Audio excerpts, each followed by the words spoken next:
자, 안녕하세요, 구독자 여러분. 오늘은 법인 영업 마스터 과정 챕터 2 흑자 경영 회계를 알아야 할 수 있다. 파트 1 마지막 시간입니다. 마지막 시간. 자, 바로 시작하겠습니다. 파트 1 잠깐 리뷰를 해보면 우리 회사는 좋은 회사인가? 그래서 이제 재무 상태표, 재무 제표에 대해서 좀 얘기했고, 경영해오는 회계, 관리 회계로 이제 이렇게 들어오는 어떤 길목 이런 부분 설명을 드렸고, 그 다음에 전체적으로 회계를 경영, 영업의 흐름에서 어떻게 회계가 위치하고 있는지, 영업의 흐름 속에 항상 회계가 있다 말씀드렸고, 관리 회계에 대해서 설명을 드렸습니다, 지난주에.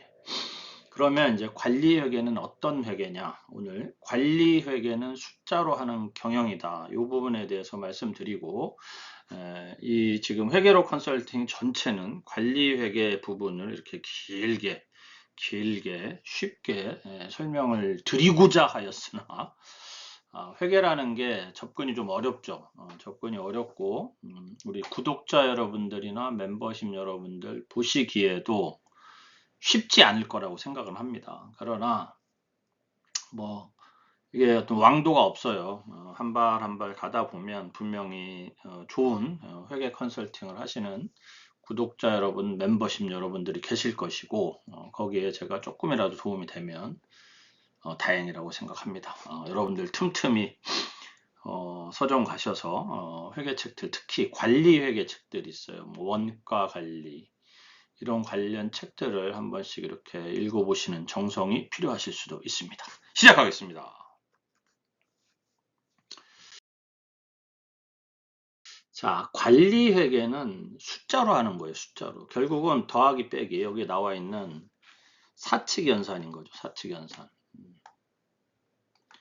결국은 이 부분에 대한 이해만 정확하게 하고 있어도 회계 자체가 어렵진 않다. 왜냐하면 제가 예를 들면 조그만 식당을 운영을 한다고 해봅시다. 그러면 식당을 운영할 때 뭐가 필요하겠어요? 루트가 필요하겠어요? 로고가 필요하겠어요? 더하기 빼기 곱하기 나누기 이것만 있으면 되는 거죠. 그렇죠? 중요한 건 뭐냐면 항목을 정하는 거죠. 계정, 항목. 예를 들면 김치를 만들어요. 그러면 배추를 얼마에 사올 것이냐? 얼마만큼 만들 것이냐? 그렇잖아요. 그렇죠? 배추를 사오는데 이걸 얼마만큼 만들 것이냐는 왜 중요하냐면 김치를 만들었는데 쉬지 않고 김치가 쉬지 않고 고객에게 나갈 수 있는 시간이 얼마나 되느냐. 그래서 우리 식당에서는 일주일 평균 예를 들면 1000명의 고객이 오니까 제가 김치 개념은 없는데 예를 들면 한 100포기 정도 있어야 된다. 예를 들면 100포기면 일주일 소화가 된다. 그럼 100포기만 만들면 되죠. 200포기 만들어 놨다가 100포기 상하면 상하진 않지, 김치는. 쉬면 안 되니까. 그렇죠? 그런 거예요. 자, 그래서 CEO가 알아야 하는 회사의 숫자 개념은 이런 겁니다. 자, 어떤 제품을 만든다고 가정하면 목표 원가를 일단 생각을 해야 되잖아요. 예를 들면 제가 좋아하는 빵을 제가 빵을 막 좋아하진 않는데 이게 자꾸 빵 공장 얘기를 하게 돼. 빵을 만들어요. 그러면 밀가루, 계란, 설탕, 등등 원재료가 들어갈 거잖아요. 이거를 얼마너치를 넣어서 예를 들면 100원어치 원가를 넣어서 질 좋은 빵을 만들겠다. 질이 좋은 빵을 만들겠다.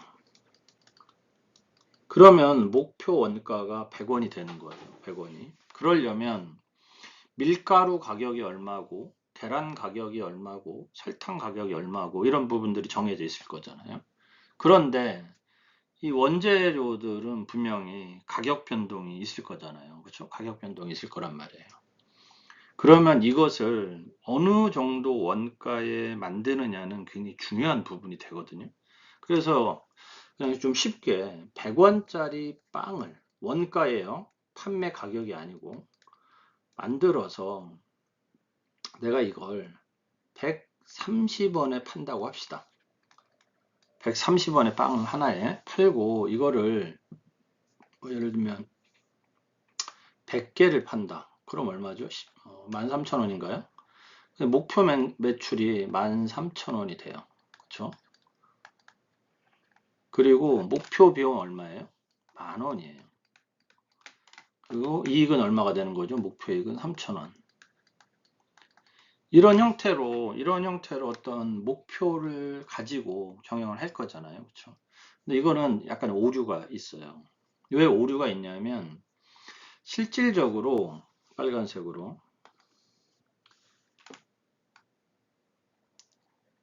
이것에 대한 변동성도 있고, 그렇죠? 이것에 대한 변동성도 있고, 이게 예를 들면 판매를 예를 들면 몇 개 하냐? 70개를 할 수도 있죠.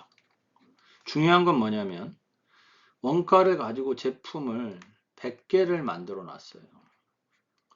70개를 팔면 계산기를 해볼까요? 70개를 팔면 70 곱하기 130원은 하면은 9,100원이거든요. 9,100원인데 저는 지금 10,000원어치 만들어 놨잖아요. 10,000원어치 만들어 놨는데 9,100원어치밖에 안 팔렸다면 손해잖아요. 그렇죠? 결국은 이런 부분들을 전반적으로 다 고려를 해야 되니까 복잡해지고 어려워지고 마치 회계가 어려워지는 것 같지만 이런 부분들을 이렇게 쪼개서 비용 관리를 하고 마케팅 관리를 하고 판매 관리를 하고 제조 관리를 하고 이게 사업이잖아요. 그것을 하기 위해서 기준이 되는 무엇이 있어야 되냐? 기준이 되는 숫자가 있어야 되는 거죠. 그걸 가능하면 뭐로 해라? 돈으로 해야 돼요. 원가라는 개념이에요. 원가라는 게 가치, 눈에 보이는 가치, 눈에 보이는 가치로 기준을 삼는데 이게 뭐겠어요? 결국은 돈, 현금, 이건 결국은 숫자라는 거예요. 이 관리를 해야 된다는 거죠. 그런데 위의 것은 왜 틀리냐면 내가 이런 거예요. 어떠한 변동성에 의해서 내가 매출을 뭐 26,000원어치 팔았어요. 26,000원어치 팔아서 원가가 2만원이 들어가고 6,000원이 남았다. 그러니까 뭐 팔고 쓰고 남으니 내가 이익이더라. 이렇게 사업을 하면 이 관리가 제대로 될 확률이 매우 낮아져요. 그럼 어떻게 사업을 하느냐? 원가를 똑같습니다. 밑에 100원을 정해 놓고 자, 판매 가격을 130원으로 하고 그 다음에 판매량에도 목표 판매량이 들어가야 되겠죠. 관리가 들어가야 된다는 거예요. 예를 들어서 100개를 팔아요. 100개가 목표예요. 그럼 목표 매출이 얼마냐면 13,000원이에요. 그런데 중요한 건 사장님이 나는 13,000원어치 팔아서 13,000원을 남기는 게 목표예요. 그래서 나는 비용을 10,000원만 써서 10,000원만 써서 이익을 챙기는 거예요. 10,000원만 써서. 그런데 아까도 말씀드렸지만 이런 원가의 변동성이 있기 때문에 이 원가가 어떨 때는 110원이 될 수도 있고 어떨 때는 뭐 90원이 될 수도 있고 어떨 때는 120원이 될 수도 있어요. 이런 변동성이 있거든요. 그러면 그거에 맞춰서 비용 관리도 돼야 되는 거예요. 무엇을 줄일 건 줄이고 하면서 내 목표 이익을 맞춰가야 되는 거거든요. 목표 이익을 맞춰가야 되는 거예요. 결국은 내가 13,000원어치 팔아서 13,000원어치 팔아서 3,000원을 남기겠다는 우리가 매출을 수익이라고 표현하면 수익 목표와 이익 목표가 있어야 된다는 거예요. 수익 목표와 이익 목표가 있고 이걸 토대로 해서 그 목표와 수익과 이익의 차액에서 비용을 활용을 할 수 있는 관리가 돼야 된다. 이게 제가 생각하는 관리 회계이고 중소기업 대표님들은 무조건 저는 이렇게 사업해야 된다고 봐요. 결국은 만들어서 뭐 이렇게 만들어서 비용 들어가고 빼고 이것저것 다 나가고 나니 이익이 얼마 남더라 이렇게 관리하면 결국은 어떤 회사로서의 틀, 어떤 시스템, 이런 통제 관리 이런 것이 제대로 될 확률이 매우 낮아요. 결국은 정확하게 이익을 목표로 해서 사업을 해 가야 된다는 거죠.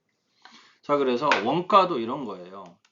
원재료비가 들어갈 것이고 인건비가 들어갈 것이고 기타 경비가 들어갈 거예요. 그러면 대부분 경영상으로 보면 이런 거예요. 고가로 만들어서 고가의 차별화 작품을 만들어서 비싸게 판다 이거죠. 고가의 차별화 제품을 만들어서 비싸게 파는 방법을 차별화 우위 전략을 할 것이냐, 원가 위주로 저가의 원가 위주로 만들어서 다량의 저가 판매를 할 것이냐, 이것은 업종에 따라 다를 것이고 환경에 따라 다를 거지만 이 어떤 환경에 따라서 대표님이 사업상 결정해야 될 부분들이 바뀔 것이다. 그리고 그런 부분에 대한 것들의 지표가 되고 통제 시스템이 되는 게 뭐냐면 이 관리회계라는 겁니다. 그렇게 이해하시면 되고.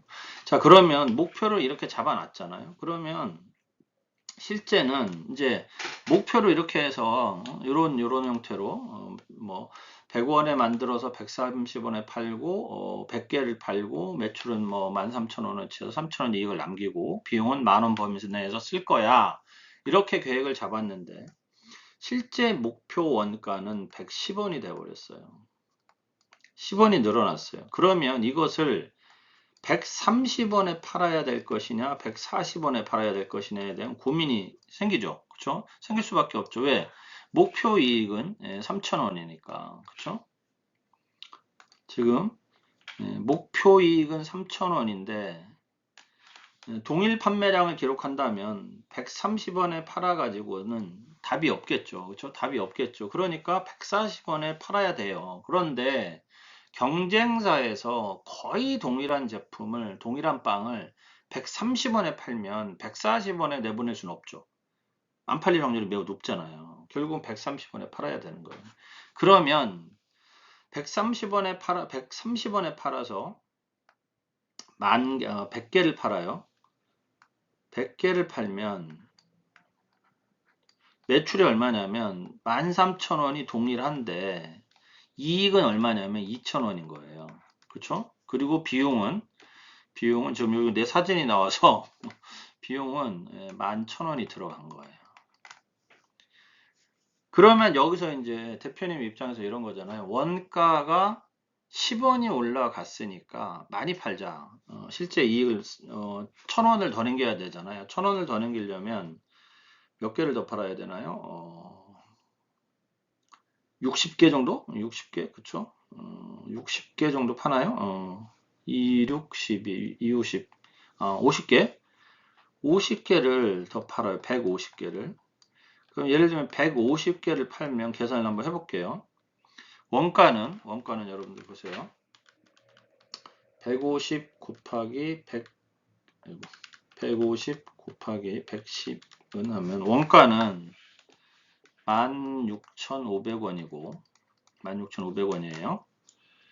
판매는 130원 곱하기 150은 하면 19,500원이에요. 그러니까 딱 3,000원이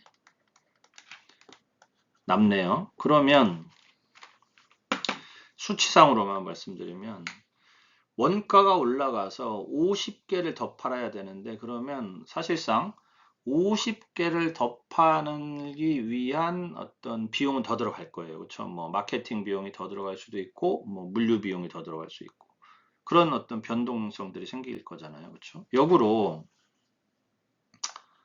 실제 원가는 90원이 돼 버렸어요. 그래서 그냥 130원에 팔아요.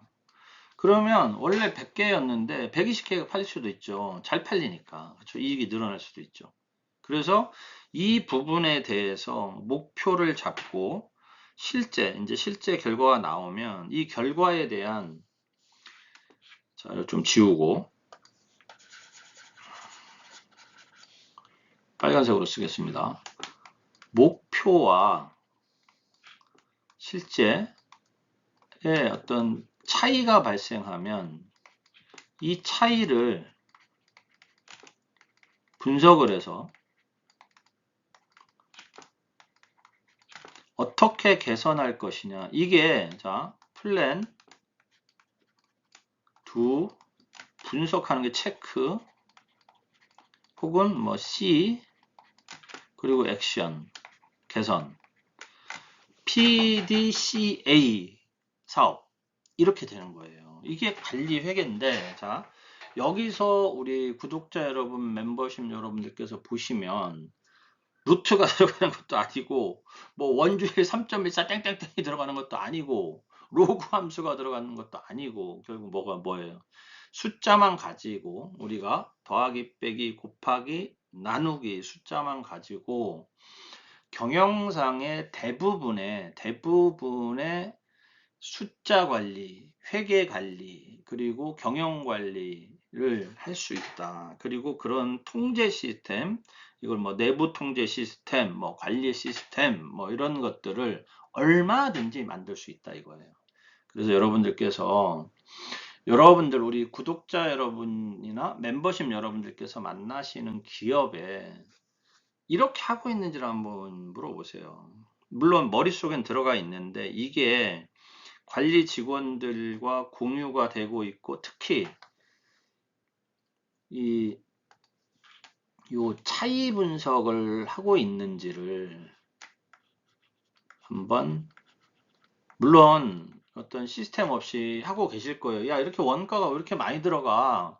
밀가루 값이 올라서요. 이렇게 단순히 이게 차이잖아요. 예를 들면 밀가루가 지난달에는 1kg에 10,000원이었는데 이번 달부터 1kg에 15,000원이 됐습니다. 이런 변동성이 있을 거잖아요. 그렇죠? 이런 차이 분석. 그러면 그것에 대한 대책, 개선 방향, 그런 액션을 어떻게 하고 있는지, 이런 걸 해나가는 것이 경영의 일환이잖아요. 그리고 이게 관리 회계의 중요한 가장 키가 되는 것이다. 이렇게 말씀을 드립니다.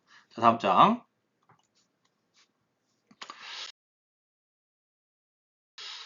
자, 제가 항상 말씀드린 건데, 관리 회계를 하려면 현금을 알아야 돼, 현금을. 현금 흐름. 자, 여러분들 이건 그냥 쉽게 설명하면서 넘어가 볼게요. 자, 커피 한 잔 마시겠습니다. 사업 목적이 이익의 극대화잖아요. 이익의 극대화. 그러면 이익의 극대화는 이익을 실현시켜야 돼요. 자, 이게 우리가 재무제표의 손익계산서를 작성하는 방법이 발생주의라 그러거든요. 자, 쉽게 설명드리면 매출이 10억 원이 발생했어요. 더 쉽게 세금 계산서가 발행이 됐어요. 세금 계산서 발행이 됐어요. 이러면 손익계산서에는 매출로 인식이 돼요. 그런데 대부분 우리는 외상거래를 하기 때문에 현재 우리 회사에 10억 원이 들어와 있는 게 아니에요. 그렇죠? 그런데 우리는, 기업을 경영하는 CEO는 현금주의 회계에 대한 개념을 갖고 있어야 돼요. 이 10억 원이 꽂혀야 돼. 이게 뭐가 돼야 되냐면 현금성 자산이 돼 있어야 돼. 그래야 이것을 뭐 할 수 있냐면 쓸 수 있다. 이것은 무슨 소리냐면 비용화하거나 자산화할 수 있다, 이 뜻이거든요. 무슨 얘기냐면 원재료를 사서 다시 제조를 하거나 기계 등에 재투자를 해가지고 새로운 생산성 개발을 하고 이익 창출을 위한 또 다른 투자 행위, 어떤 경영 행위를 할 수 있다라는 거예요. 근데 뭐가 있어요? 현금이 들어와야 된다는 거죠. 물론 이것도 외상거래 하는데 뭔 문제냐? 그러면 뭐예요? 여기에 시간차라는 게 있거든요. 내가 기계를 샀는데 한 달 후에 1억 원을 지출을 해야 돼요. 그러면 10억 원 판 데서 1억 원은 들어와야 되는, 최소 한 달 후에는 들어와야 되는 거죠. 근데 한 달 후에 나한테 빵을 사간 곳에서 그게 안 들어오면은 나는 돈을 빌려서 빵 기계값을 줘야 되고, 나는 그것을 차용한 돈의 사용값인 금리, 이자 비용을 지불해야 된단 말이에요. 결국은 손해나는 사업을 하게 되는 거죠. 그래서 이익을 실현하는 이익을 실현하는 건 뭐냐면 잉여 현금 흐름이 창출되는 이 관리가 돼야 됩니다. 프리 캐시 플로우라 그래요. CASH CAS, 캐시 플로우, 잉여 현금 흐름 관리가 되는 사업 관리가 돼야 된다. 사업 목적은 이익의 극대화이고 이것은 현금화 돼야 된다. 이렇게 쉽게 말씀드리겠고요. 현금 흐름을 알고 잉여 현금 흐름 관리를 해 나가야 돼요. 그러려면 이건 정말 기업에 회계 내부 통제 시스템이 있어야 됩니다. 이게 그렇다고 막 이렇게 뭐 내부 통제 시스템 이렇게 해놓으니까 어려워 보이지만 저는 항상 자금 일부만 써도 되고 어느 정도의 자금 수지 계획표만 가지고 있어도 웬만한 중소기업은 돌아간다. 저는 이렇게 봐요. 근데 정말 제가 한 10년여간에 엄청나게 많은 업체를 만났을 거잖아요. 그리고 그 중에 1차 미팅 제안서를 집어넣었으면 제가 이렇게 파워포인트로 제안서 작업을 거의 해요. 거의 했다고 하면 제가 400개 업체를 만나는 거예요. 400개 업체를 제안을 넣는데 이 제안 넣은 업체 중에 자금 일보와 자금 수지 계획을 가지고 경영을 하는 중소기업은 손에 꼽을 정도로 적더라. 결국은 안 한다는 거죠. 결국 그러면 그건 무슨 소리냐면 우리 구독자 여러분, 멤버십 여러분들께서 저런 부분 몇 개만 짚어줘도 대표님들은 충분히 고마워할 것이고 저런 부분은 어렵지 않거든요. 저런 거는 서점에 가면 뭐 회계 알아야 될, 뭐 경리가 알아야 될, 뭐 이런 이따만한 책들이 있어요. 뭐 경리가 알아야 될 회계 관리, 뭐 경리 업무가 알아야 될, 뭐 이런 책들 한 번만 읽어보든 아니면 그 책들 두껍잖아요. 그런 책들은 굳이 읽을 필요가 없어요. 안 읽더라도 사전적인 용도로 써도 돼. 내가 서고에 꽂아놓고 필요할 때마다 이렇게 목차 보고 골라내고 확인하고 그러다 보면 자연스럽게 읽혀가는 거죠. 이 현금 흐름 관리를 위해서는 그게 필요하고 현금 관리는 이건 무조건 CEO가 해야 됩니다. CEO가 해야 될 숫자 관리야 이게. 현금 관리는 현금 흐름 위주의 관리를 해야 되는데 사장님들이 이러고 있단 말이에요. 회사 통장에 돈이 얼마나 있지 이런 건 잘 모르고 통장 관리 자체도 잘 어떻게 하는지 모르고 재무 회계 뭐 회계 관련 내용 뭐 세무사가 다 해주는 일이니까 난 신경 안 쓰고 있고 세금 많이 내게 되면 열받고 뭐 이거 회계 이거 좀 어떻게 해야 되는 거 아니냐 이런 소리를 자꾸 하게 되고 있고 그 다음에 내가 뭐 10억 원 팔면 얼마나 하는지 잘 모른다 이거죠. 이익 개념이 없는 거예요. 열심히 일은 해. 그리고 맨날 이제 나 만나면 세금 좀 줄이자 세금 좀 줄이자 이 얘기만 하고 있어. 이러면 사업에 성공할 확률이 낮아요. 또 웃기는 게 있어요. 진짜 이거 웃기는데 세금을 잘 내는 대표님들이 좀 성공하는 것 같아요. 왜 그러냐면 나는 그런 것 같아요. 성공하는 CEO들은 있잖아요. 돈의 쓰임에 대해서 자기 자신이 명백한 가치관이 있어요. 그래서 세금도 이제 어느 정도 세금 부담하는 것에 대해서는 당연하다고 생각을 하고 성공하지 못하고 세금에 연연하는 CEO들의 특징은 이런 거예요. 작년에 사업이 안 돼서 세금을 안 냈어요. 그래서 작년에 한 1,000만 원 정도 세금을 냈다고 가정을 해볼게요. 근데 올해 너무 사업이 잘 돼서 1억 원의 세금을 내야 돼요. 그러면 이 9천만 원을 줄여내라고 하는 그런 CEO들이 간혹 있는데 아니 내가 작년에 1,000만 원 냈는데 올해 9천만 원 어떻게 내? 이런 분위기인 거예요. 100% 망한다고 봐요, 난 그런 사장님. 근데 9천만 원이 나오면 저한테 이렇게 얘기를 해요. 조금 더 줄일 수 있는 방법은 없을까? 하다 보면 뭐 그러면 세액공제, 비용 뭐 이런 거, 건설업체 같은 경우에는 또 진행률 뭐 이런 여러 가지들 좀 따져볼 만한 여지가 있으니까 해보고 뭐 한 1,000만 원에서 뭐 1,500만 원까지는 좀 가능할 수도 있을 것 같습니다. 그러면 그 정도 수준에서 세금은 내야 되지 않겠어? 이렇게 결정을 한다는 거예요. 그런 분들은 돈을 잘 버는 것 같아. 그리고 사업을 잘 해요. 결국 성공하는 CEO들은 돈을 어떻게 써야 되는지를 정확하게 알고 있다. 이건 확실합니다. 돈을 어떻게 써야 되는지 정확하게 알고 있고 써야 될 돈과 안 써야 될 돈에 대한 명백한 구분이 있음이 분명합니다. 그래서 성공하는 CEO들이 보험도 잘 들어요. 신기하게. 왜 그러냐면 지출해야 되고 써야 되는 돈과 지켜야 되는 돈에 대한 구분도 정확합니다. 결국은. 대부분 성공하지 못하는 CEO들은 지금 잘 나가고 있을 것 같지만 돈의 관리에 대해서 미비한 분들이 언제 실패하냐면은 그분이 더 이상 경영을 할 수 없는 상황이 됐을 때 엄청난 실패를 해요. 그게 언제냐면 돌아가셨을 때가 가장 크죠. 제 거래처 중에 한 곳이 대표님이 돌아가면서 공장이 멈췄어요. 그런 일들이 있다. 좀 안타깝습니다. 그래서 결국은 기업의 숫자에 대한 책임은 100% 사장님에게 있습니다. CEO에게 있고, 이런 부분에 대한 책임을 가지고 경영을 하기 위해서, CEO는 경영을 하는 사람이잖아요.